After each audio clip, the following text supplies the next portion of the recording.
538 বছর আগে 1407 শকে এই বাংলার মাটিতে, বাংলার ঘরে এবং বাঙালির ঘরে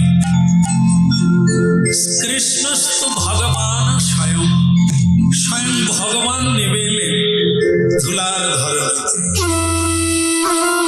আর সেটি হলো এই পশ্চিম বাংলায়, যে জায়গার নাম হচ্ছে নদিয়া নবদ্বীপে, শচীগর্ভ সিন্ধু হরিন্দু, যার করুণায়, যার অপার করুণায় আপনারা আজ হরিবাসরে এসে আত্মকল্যাণের জন্য অপেক্ষা করছে।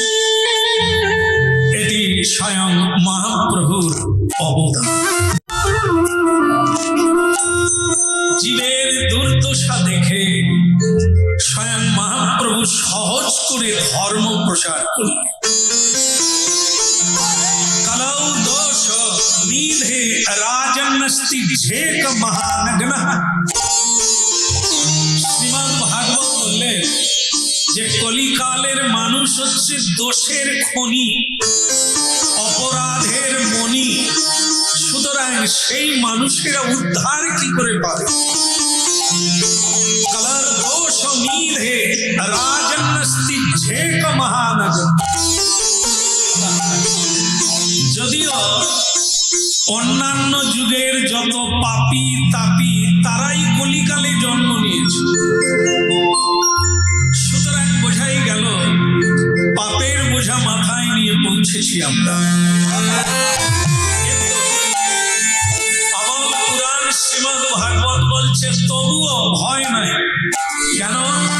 ঝেক মহানগ্নঃ, যেটা কোনো যুগে ছিল না, এই যুগে সেই মহৎ তত্ত্বটা লুকিয়ে আছে। মানে সেটা কি? এটা হচ্ছে যজ্ঞই সংকীর্তন প্রায় জয়ন্তি হি সুমেধ। হরিনাম সংকীর্তন যজ্ঞে তারে যে করে আরাধন, সেই শেষ মেধা পায় শ্রী রাধা গোবিন্দ। সুতরাং যেটা কোন যুগে ছিল না সেটা কলি যুগে আছে। সেটা কি? সহজ সরল হরিনাম করলে সত্য যুগে তপস্যার ফল হরিনামে পাওয়া যাবে। ত্রেতা যুগে যজ্ঞই সংকীর্তন, যে যজ্ঞের দ্বারা ভগবান যজ্ঞেশ্বরের কৃপা লাভ করা যায়, সেটা হরিনামের দ্বারা পাওয়া। যুগে পরিচর্যায়ন, সেবার দ্বারা, পূজার দ্বারা ভগবানের অনুকম্পা লাভ করা, সেটা কলৌত্তম হরি কীর্তনা, কলিকালে হরিনামের দ্বারা প্রাপ্তি হয়। এই হলো আপনাদের কাছে শুভ সংবাদ। তো বলিয়ে গৌরাঙ্গ মহাপ্রভু কি হয়েছে? খারাপ হয় না, তবে ভালো হয়। বোধহয় ঠান্ডা পড়েছে বলে আওয়াজ কম নাকি? আরেকবার হবে তো বলিয়ে গৌরাঙ্গ মহাপ্রভু কি। দেখুন, ভক্ত বাড়ে নাই কিন্তু আওয়াজ বেড়ে গেল। তার মানে আমরা একটু কৃপণতা করেছিলাম, এখন মহাপ্রভুর কৃপায় ঔদার্যতা, উদারতা এসে গেল। তো বলিয়ে পরম দয়াল শ্রী নিত্যানন্দ কি, সকল ভক্ত বৃন্দ কি। কবি পাপী হোক, তাপী হোক, অপরাধী হোক, কোনো ব্যাপার নাই, শুধু আমার কথা শোনো। সেটা কি? 10-5 মিলি নিজ দ্বারেতে বসিয়া কীর্তন করহ সবে হাতে। এখন কি একটু করা যাবে? মানে সবাই করবে? আর মহাপ্রভু যে হাতে তালির কথা বললেন সেটা বোধহয় হবে না, তাও হবে। কারণ সকলেই বলে আমার সময় নাই, আমার হাত ফাঁক নাই, কি করে হবে? এই জন্য স্বয়ং মহাপ্রভু বলেন কখন সময় হবে বল, আমি সেই সময়ই হরিনাম। হরে কৃষ্ণ হরে কৃষ্ণ কৃষ্ণ কৃষ্ণ হরে হরে, হরে রাম হরে রাম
হাতে তালি দিয়ে কীর্তন করলেন সবাই, কিন্তু আপনাদের যদি প্রশ্ন করা হয় কষ্ট হয়েছে কি? হয়নি। খরচা হয়েছে কি? বাহ, কষ্টও হলো না, খরচাও হলো না। তাহলে আমরা হরিনাম করতে কৃপণতা করি কেন? কেন ইচ্ছে জাগে না? যাতে খরচা নাই, যাতে কোনো পরিশ্রম নাই, শুধু আনন্দ। একটা গাছ লাগালে তার ফল 3 মাস বাদে হবে, আর হরিনাম যখনই করবেন তখনই আনন্দ, হৃদয়ে আনন্দের উৎপত্তি হয়। আবার হরিনামে সর্ব দুঃখ নাশ করে।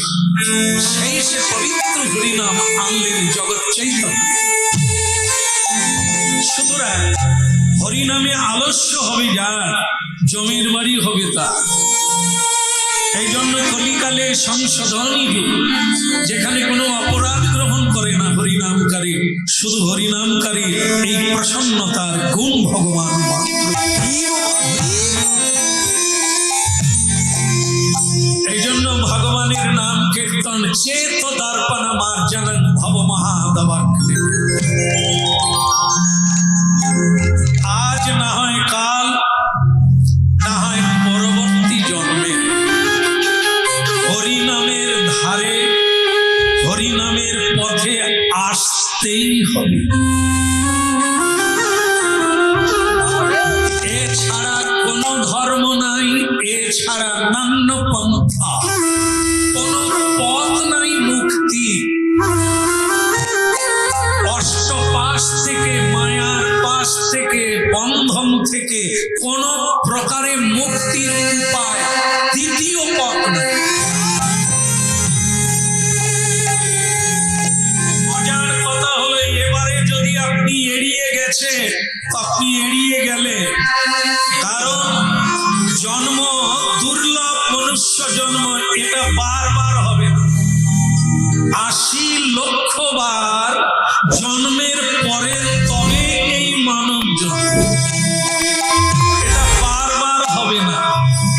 তোমার মধ্যে যদি এবারে পশুর ধর্ম দেখা যায়, পশুর একটা ধর্ম আছে, মানবের একটা ধর্ম আছে। পশুর ধর্ম সকালবেলা উঠে কলগেট দিয়ে ব্রাশ করে,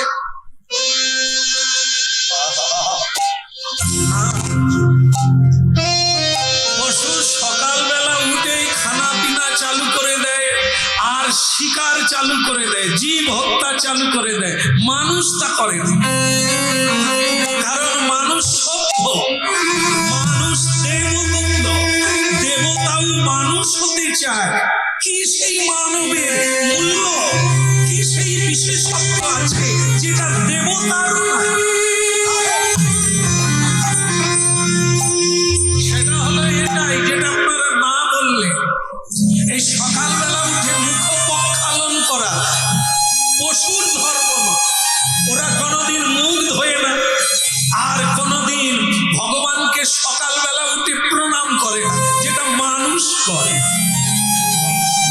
কারণ কি, মানুষ এই তত্ত্বটা জানে যে পৃথিবী আজও বিদ্যমান, সেটা তার ইচ্ছা। আমার জন্মটা তার ইচ্ছায়, আমি এখনো আছি এটা তার ইচ্ছায়। তিনি চলে গেলে এ জগতের কোন ডাক্তার, কোন বৈজ্ঞানিক আমাকে রাখতে পারবে? এই জন্য কোন মূর্খ ব্যক্তি আছে যে সকালবেলা উঠে সেই বিশ্ব পিতার কাছে কৃতজ্ঞতা স্বীকার করে না? সূর্যদেব না উদয় হলে পৃথিবী অন্ধকার, দিন গণনা হবে না, মাস গণনা হবে না, বছর গণনা হবে না, পেটে খিদে লাগবে না, চোখে দেখতে পাবে না। কিন্তু মূর্খ ব্যক্তি সকালবেলা উঠে সেই দেব দেব দেব সূর্যদেবকেও প্রণাম করে না। তাই সুধীগণ, আপনারা অনুভব করুন, মানুষ ধর্ম হচ্ছে ভগবত তত্ত্বকে অবগত হয়ে আগে তার পূজা, তারপরে তোমার পূজা। যদি এটা না করে তাহলে জানতে হবে ওর মধ্যে পশুর ধর্ম আছে। পশু ভিড় সমান, পশুর যেমন কোনো সভ্যতা নাই, মানবের তেমনি কোনো কৃতজ্ঞতা। এই জন্য হরিনাম হচ্ছে জগতের সংস্কৃতি, হারিয়ে যাওয়া সংস্কৃতি। ভুলে গেছি আমরা, সেই ভুলে যাওয়া বস্তুকে আমাদের স্মরণ করাতে এলে সেটি শ্রীমান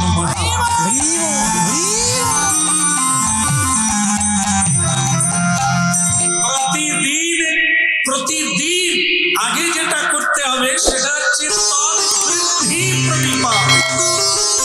প্রণিপাতেন গীতা। সকালে উঠে প্রণাম করো। এই প্রণাম হচ্ছে বৈজ্ঞানিক। তুমি যত বেশি প্রণাম করবে তত তোমার ভিতরের ক্রোধ ময়লা দূরীভূত। উঁচু জমিতে জল টেকে না, নিচু হলে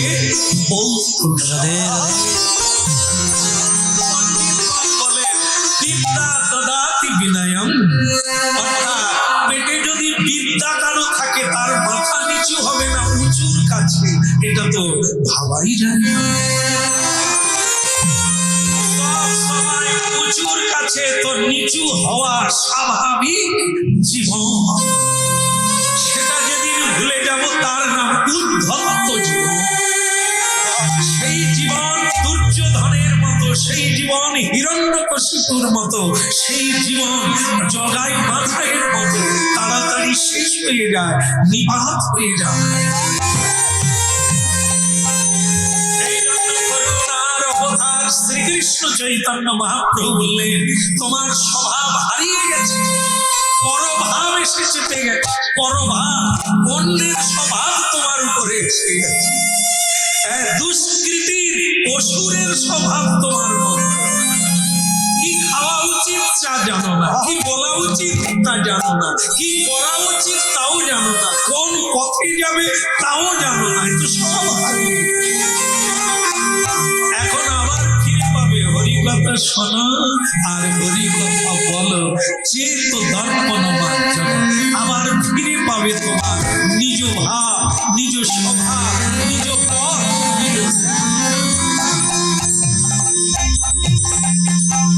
বলি রে বদন, বলি রে বদন, সুধা মাখা এই হরিনাম।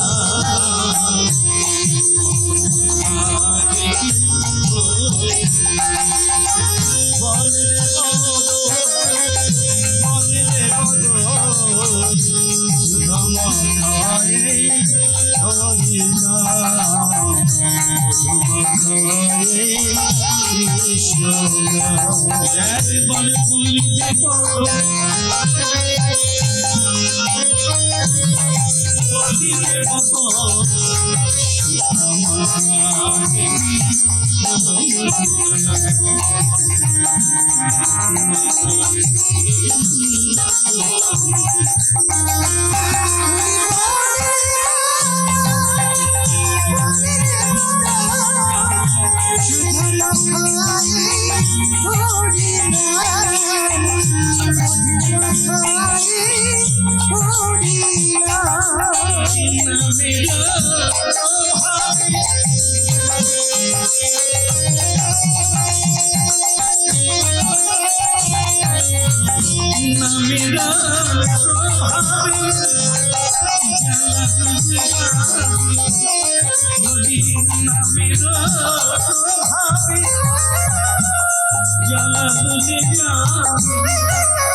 বলিতে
ভক্তমন্ডলী মায়েরা, ভগবান শ্রীকৃষ্ণ কলিকালের শুরুতে, তারপরের শেষে একবার যুধিষ্ঠির মহারাজের রাজপ্রাসাদে, জায়গাটা হস্তিনাপুর, দিল্লি, নিউ দিল্লি, যমুনা নদীর দিকে আজও আছে সেই হস্তিনাপুর জায়গা, যেখানে আজকে আমাদের নিউ দিল্লি ভারতের রাজধানী। তো সেই জায়গায় আজ থেকে 5000 বৎসর আগে স্বয়ং ভগবান কৃষ্ণ প্রকট ছিলেন পৃথিবীতে। তিনি একদিন যুধিষ্ঠির মহারাজের রাজপ্রাসাদে যাচ্ছেন। আর আপনারা জানেন আমাদের বাংলার বুকে এখনো মানুষ তাই করে, সাধু গুরু বৈষ্ণব মহাত্মারা এলে উলুধ্বনি করেন, বস্ত্র বিছিয়ে দেন, পুষ্পবৃষ্টি করে ওনাকে স্বাগত। ভগবানের যেরকম পুজো হয়, পৃথিবীতে সাধুর পুজো কেন করে না? সাধু আর ভগবানের কোনো তফাৎ নেই।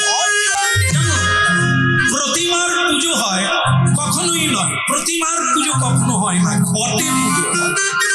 ঘট, প্রতিমার মূল বস্তু যেমন ঘট, তেমনি ভগবানের ঘট হচ্ছে তার প্রিয় ভক্ত। স্বয়ং ভগবান বলছে আমার চেয়ে আমার ভক্ত। চাইলে আমার ভক্তের পূজা করে, মানুষের সেবা। আমি মানুষের মধ্যেই আছি, কাঙাল বেশি আছি, ধনী বেশি আছি, ডাক্তার রূপে আছি, ওঝা রূপে আছি, আবার সর্প রূপে আমি রয়েছি। এই জন্য স্বয়ং ভগবান বলছেন, ভক্ত আমার পিতা মাতা, ভক্ত আমার গুরু, ভক্ত আমার নাম রেখেছে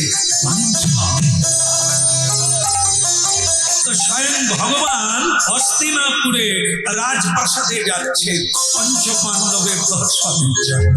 আর চারিদিক থেকে উলুধ্বনি হতে লাগলো, উলুধ্বনি শঙ্খ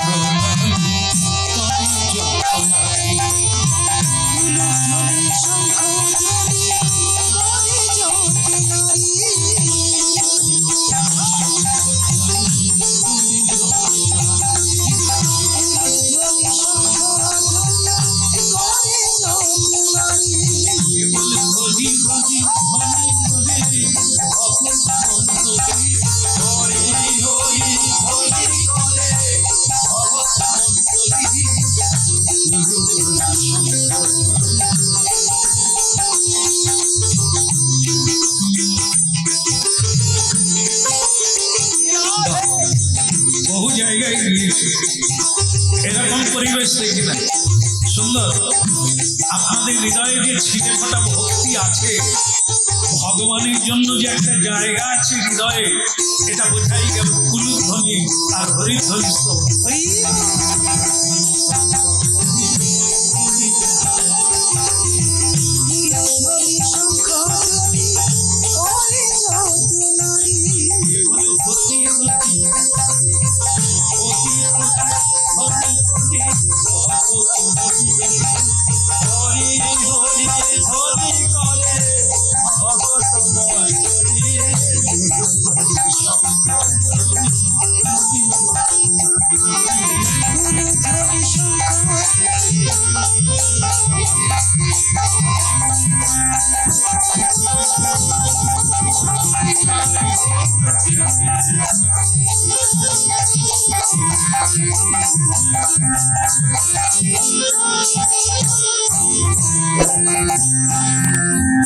খুব ভালো লাগছে আমার। আসলে ব্যাপারটা অন্য কিছু নয়, রাজার দোষে রাজ্য নষ্ট, প্রজা কষ্ট পায়। আর কি বললে কোনো অসুবিধা নেই তো? সব পারি, মায়েদের কষ্ট দিতে পারি না। তাহলে শোনো কি বলছেন ভগবান কৃষ্ণ, বলছেন হবে না, উলুধ্বনি করবে না, হরিধ্বনি করবে না, আমার গায়ে পুষ্পবৃষ্টি করবে না, মাল্যদান করবে না। আরে কোন জায়গা দেখতে হবে? এদেশে রাজাকে দেখতে হবে তো, রাজার দোষে রাজ্য নষ্ট।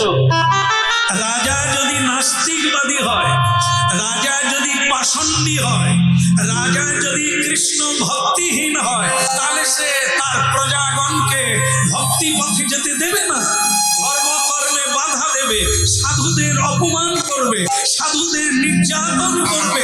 সেটা রাজার ইচ্ছা। আসলে যুধিষ্ঠির মহারাজ ধর্ম, যিনি ধর্মে স্থির, তার নাম যুধিষ্ঠির।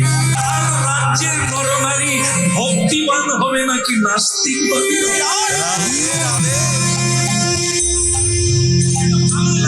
আরে ভালো তো সেই দেশে লাগবে, রাজা যদি ধার্মিক হয়, রাজা যদি ন্যায়পরায়ণ হয়, রাজা যদি নীতিমান হয়, তবে তো ঠিকঠাক, সবকিছুই ঠিক থাকবে। আর রাজা যদি অনীতিজ্ঞ হয় আর সবসময় ব্যভিচার অত্যাচারে লিপ্ত থাকে, তাহলে সেই দেশের মানুষ থাকবে কি করে? ও তো অমানুষে পরিণত হবে। খুব ভালো লাগলো এগুলো ধ্বনি দেখে, হরির ধ্বনি দেখে, পুষ্পমাল্য দিয়ে, চন্দন দিয়ে ভূষিত করে স্বাগত, তাকে স্বাগত করা হলো। আসলে কি, পূজ্য ব্যক্তির যদি পূজা না হয়, সে পৃথিবী থাকবে কি করে? যেখানে মুড়িরও দাম যা, মুড়কিরও দাম তা। মিছুরি আর মুড়ির দাম যদি এক হয় তাহলে ওখানে ন্যায় নাই, শুধু অন্যায়। ন্যায় অন্যায় দুটো ভেদ থাকবে, তফাৎ থাকবে, তবে তো বিচার হবে। আর যেখানে এগুলোর কোনো মূল্য নাই সেখানেও কোনো মূল্য নাই। ভালো ভালো ভালো লাগলো। নিশ্চয়ই রাজা ধার্মিক যুধিষ্ঠির মহারাজ, তার জন্যই আপনার দেশের আপনার রাজ্যের এই অবস্থা ভারী সুন্দর। কোন দেশে আছো রে? ছেলে বাবার সামনে ধূমপান করছে, বাবার সামনে বৌমার কাঁধে হাত দিয়ে বেরিয়ে যাচ্ছে। এ কোন অসভ্য দেশ?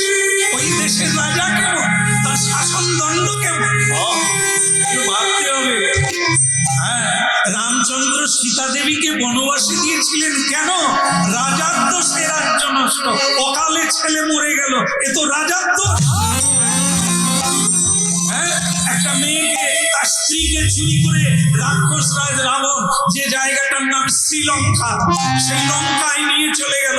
14 বছর কাটিয়ে যে মেয়েটাকে তার স্বামী রামচন্দ্র আবার ঘরে নিয়ে আসলো, তাহলে হবে না? যাকে পর পুরুষ স্পর্শ করে ধরে রকে তুলেছে, কি করেছে এতদিন, তার নারীত্ব আছে কি নেই? সেই মেয়েকে নিয়ে যদি রাজা আবার রাজ্য শাসন করে, তাহলে রাজার অবস্থা কি হবে, রাজ্যের প্রজাদের কি হবে? এই জন্য ভগবান রামচন্দ্র সীতা দেবীকে নির্বাসন দিয়েছিলেন প্রজাদের মঙ্গলের জন্য। রামায়ণ মহাভারত যদি না পড়ো, তুমি কথা পড়বে। মহানীতিগত ভগবান শ্রীকৃষ্ণ আর কর্তব্যে কঠোর মর্যাদা পুরুষোত্তম শিশু শ্রীরামচন্দ্র, এই ভারতবর্ষে তার আবির্ভাব, সে জায়গা আজও আছে অযোধ্যা। সরজ নদীর তীরস্থ অযোধ্যা, নেপালে জনক নন্দিনী জনকের নিবাস, সীতা দেবীর জন্মস্থান। আজও লক্ষ কোটি মানুষ তার দর্শনে। তাহলে বুঝুন, রাজার দোষে রাজ্য নষ্ট, প্রজা কষ্ট পায়। ভগবান শ্রীকৃষ্ণ বলে তুলনা দেওয়ার নাই, কি মানুষের অভ্যর্থনা। कृष्ण कन्हैया की, একটু জোরসে লাগাইয়ে কৃষ্ণ কন্হैया की। সবই ভালো লাগছে, একেবারে যে ভালো তা বলা যাবে না। এখানে আমার একটা জিনিস খারাপ লাগছে, বলবো না, ছেড়ে দেবো। না না, কোথায় কি হবে কি মনে করবে? আপনারাও যখন সায় দিচ্ছেন, আর আমি তো থাকবো না, চলে যাবো। যাও, সব ভালো লেগেছে। সামনে যিনি বসে আছেন, মুখটা যেন তেজাল ভাঁড়ের মতো। এত লোক হাসছে, এত লোক আনন্দ করছে আমাকে দর্শন করে। এনার কি হয়েছে আমি বুঝি নাকি, নৌকা ডুবি হয়ে গেল না? এই হরিবাসরের সামনে যারা আছে তারাও বি হাসছে আর আনন্দ করছে। জায়গাটা তো এখানে না, হস্তিনাপুরে, দিল্লি। আজকে যে জায়গার নাম নিউ দিল্লি, সেইখানে যুধিষ্ঠির মহারাজ একেবারে বচনহীন, হাস্যহীন, মলিন বদনে, বিষণ্ণ চিত্তে বসে আছে। ভগবান কৃষ্ণ রসিকেন্দ্র চূড়ামৌলি, তিনি রসজ্ঞ, তাই তিনি বললেন, আপনার কি নৌকা ডুবি হয়ে গেছে নাকি? ধন রত্ন সব ডুবে গেছে নাকি? আপনি ওরকম বসে আছেন? আরে মানুষের দুঃখ নাই এটা হয়? দুঃখ যার নাই তার সুখেরও অনুভব নাই। থাকবে সুখ দুঃখ, চাওয়া পাওয়া, পাওয়া হারিয়ে যাওয়া, এর লাভ ক্ষতি, হার জিত, এগুলো থাকবে। তাহলে মানুষ হাসতে ভুলে যাবে। আরে আমি এসেছি একটা স্বাভাবিক একটা বাহ্যিক সম্বোধন তো করতে পারবে। মানুষের ব্যবহার কি হয়েছে তাই ভক্তমন্ডলী মায়েরা বলা যায়, অমনি যেন ফেটে পড়া দুঃখে শোকে জর্জরিত মানুষটা কেঁদে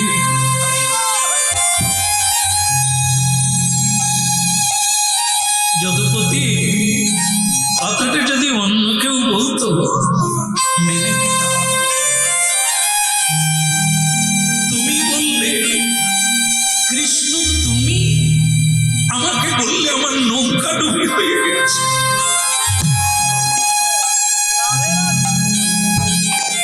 কৃষ্ণ, এই যুদ্ধ ভারত যুদ্ধ, ইতিহাসের পাতা। এই কুরুক্ষেত্রে পঞ্চ পাণ্ডব কুরু পাণ্ডবের যে যুদ্ধ তুমি বলেছিলে, এটা দু ভাইয়ের যুদ্ধ নয়, এটা ব্যক্তিগত যুদ্ধ নয়, এ হলো সমগ্র দেশ যুদ্ধ। তুমি তো ছিলে, সেই যুদ্ধের নায়ক তো তুমি। কিন্তু তুমি রাস্তায় দেখেছো সাদা কাপড় পরা কত মেয়েরা।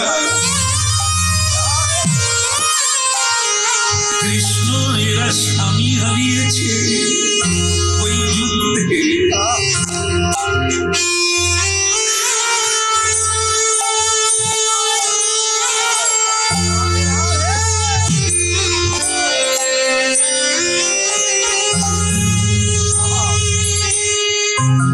ওই দেখো ছেলে মেয়েরা কাঁদছে, কেউ বাবা বলছে, কেউ দাদা বলছে।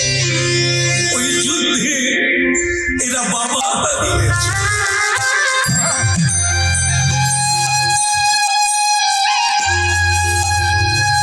আমি রাস্তায় বেরোলেই এরা আগুন তুলে বলে, যুধিষ্ঠির মহারাজ, এই রক্তক্ষয়ী যুদ্ধ করে তুমি রাজ্য পেলে সুখে থাকো,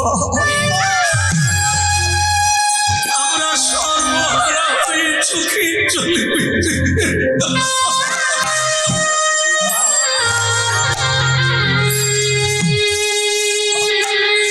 পারি না। কৃষ্ণ, থাকতে পারি না।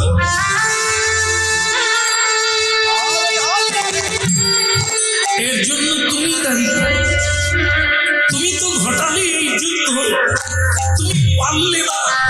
এত পারে বাঁশি বাজিয়ে গোধনকে কাছে ডেকে নাও, বাতাসকে স্তব্ধ করে দাও, পাথর গলিয়ে দাও। তুমি দুর্যোধনের মনটাকে গলাতে পারলে না, যুদ্ধ বাঁধিয়ে দিলে। তোমাকে কেউ জানলো না, তুমি কপট কৃষ্ণ। তুমি বিশ্বকে কাঁদিয়ে দিলে, তুমি বিশ্বকে হারিয়ে দিলে।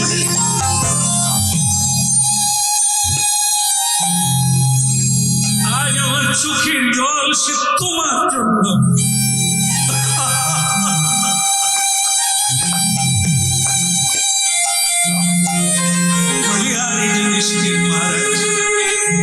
আমি কত খুশি মন নিয়ে এলাম, আর আপনি পুরো দোষটা আমার ঘরে তুলে দিলেন। যাই, আর ভেতরে যাব না। আমি আসি যুধিষ্ঠির মহারাজ, যদি মন কোনোদিন ভালো হয় আবার আসবো, নাহলে আমি ফিরে যাচ্ছি। মনটা খারাপ লাগলো। অন্য কেউ বললে কথা ছিল, কিন্তু আপনাকে আমি ভালোবাসি। আপনি যখন বনবাসে গিয়েছিলেন, আমিও বনবাসে গিয়ে আপনার সঙ্গে দেখা করে আপনাকে খুশি করেছি। আর আজ আপনি আমাকেই দোষী করে দিলেন। আসি, ভালো লাগছে না, মনটা পরে আসবো। যুধিষ্ঠির মহারাজ চোখের জল মুছে বললেন, দাঁড়ান দাঁড়ান, রাগ তোমারই আছে, আমার থাকতে পারে না। এইটুকু কথা শুনেই তুমি চলে যাচ্ছ, বিগড়ে যাচ্ছ কৃষ্ণ, তাহলে আমি কি করে আছি? যুধিষ্ঠির মহারাজ ওসব বলতেন, আমি একবার যমুনার তীরে কিছুক্ষণ বসে মনটাকে ঠিক করি। লোকে যমুনার তীরে যায়, নদীর তীরে যায়, সমুদ্রের তীরে যায়, পাহাড়ের কোলে যায়, কেন? মন ওখানে বদলে যায়। যুধিষ্ঠির মহারাজ বলে, যদি যেতেই হয় আমিও আপনার সঙ্গে যাব, কারণ আমারও মন ভালো নেই। ভালো কথা, একসঙ্গেই যাবে। আসেন একসঙ্গে যাই। ভক্তমন্ডলী মায়েরা, ভগবান কৃষ্ণ আগে আগে, যুধিষ্ঠির মহারাজ পিছনে